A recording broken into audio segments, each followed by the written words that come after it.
Amazon investors are focusing on the future.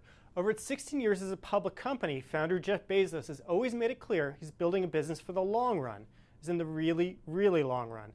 And shareholders have been content to go along. Second quarter was another example. Sales increased 22% to almost $16 billion, as it sold more of everything from cat litter to web services.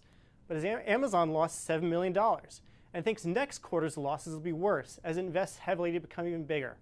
Now, investors don't mind. The stock's actually up today. The problem is Amazon keeps on expanding and expanding, but is yet to show any ability to generate substantial profits. That may be a fun ride for Bezos, but at some point, shareholders are going to start asking, are we there yet? And show me the money. Samsung, the Korean electronics firm, is suffering from a bit of Appleitis. Sure, it's minting money by selling more and more smartphones. It shipped over 71 million in the last quarter, according to IDC. But it's not quite a lucrative a gig as it once was. Samsung's mobile division saw its profits fall slightly. That's a bit alarming, considering its mobile division represents about 2/3 of its income. Stock fell about 1% today in Seoul. What's more, there are signs it's no longer just a two-horse race.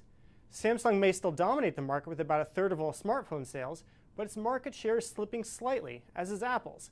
Combined, they lost about 5 percentage points of total market share, according to IDC, as firms like Sony, Lenovo, and LG gain share. Now, dominating the smartphone market used to be a license to print money, but handsets are becoming a boring commodity that lots of companies make. That license is being revoked. Zynga. It's not rolling the dice on gambling.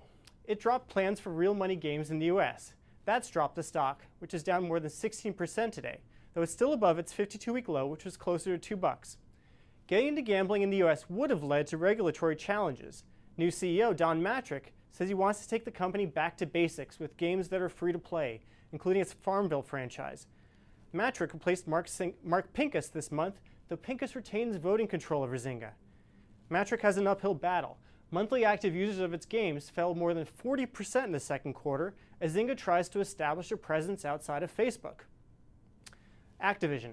Vivendi's agreed to sell most of its stake in Activision Blizzard for more than $8 billion as part of its effort to become a leaner, media-focused group. Activision's buying back the majority of its shares.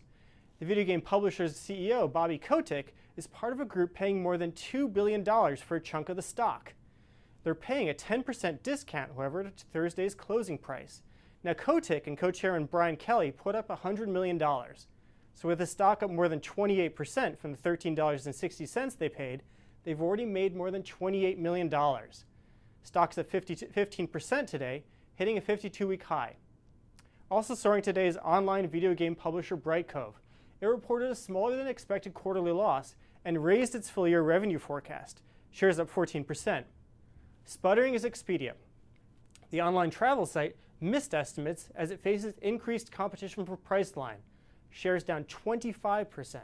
That's Techquity this Friday. Remember, you can follow us on Twitter at @RTRSTechquity. I'm Rob Siren, and this is Reuters.